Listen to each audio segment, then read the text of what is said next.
प्रेमाचा प्रवास भाग 14. दरवाजा जोरात बंद झाला. रोहनने पूर्ण ताकदीने दरवाजा उघडण्याचा प्रयत्न केला, पण तो हललाही नाही. सायली घाबरून म्हणाली, रोहन, आता आपण काय करायचं? तेवढ्यात खोलीत पुन्हा तोच आवाज घुमला. सत्य जाणून घ्यायचं असेल तर किंमत मोजावी लागेल. अचानक समोरच्या भिंतीवर एक जुना प्रोजेक्टर सुरू झाला. त्यावर अनेक वर्षांपूर्वीचं एक व्हिडिओ रेकॉर्डिंग दिसू लागलं. त्या व्हिडिओमध्ये विक्रमचे वडील, आर्यन, विराज आणि आणखी एक व्यक्ती दिसत होती. त्या चौथ्या व्यक्तीचा चेहरा धूसर होता.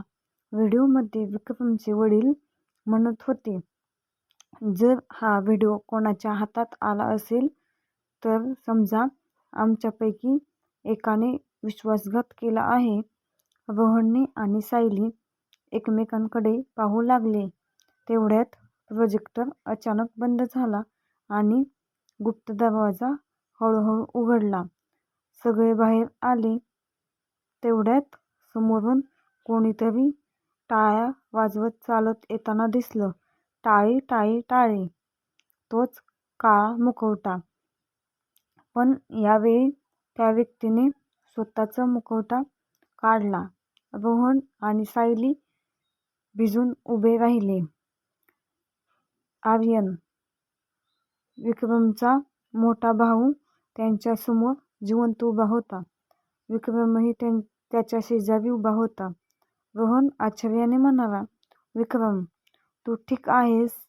विक्रम शांतपणे म्हणाला, हो, पण आता सगळं सत्य सांगण्याची वेळ आली आहे. आर्यन पुढे आला. त्याच्या डोळ्यात राग होता. मी कधीच मेला नव्हतो. मला माझ्याच लोकांनी ह्या हवेलीत कैद केलं होतं आणि आता ज्यांनी आमचं आयुष्य उद्ध्वस्त केलं त्यांचा हिशोब होणार. रोहन काही बोलणार इतक्यात मागून पुन्हा एक गोळीबाराचा आवाज झाला. धाड! गोळी नेमकी कोणाला लागली? आर्यन, विक्रम की रोहन? गोळी कोणाला लागली? खरा गुन्हेगार कोण आहे?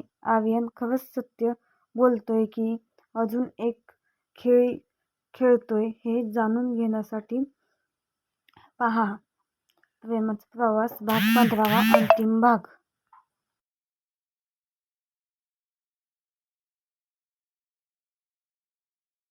व्हिडिओ आवडला असेल तर लाईक करा, शेअर करा आणि चॅनलला सबस्क्राईब करायला विसरू नका.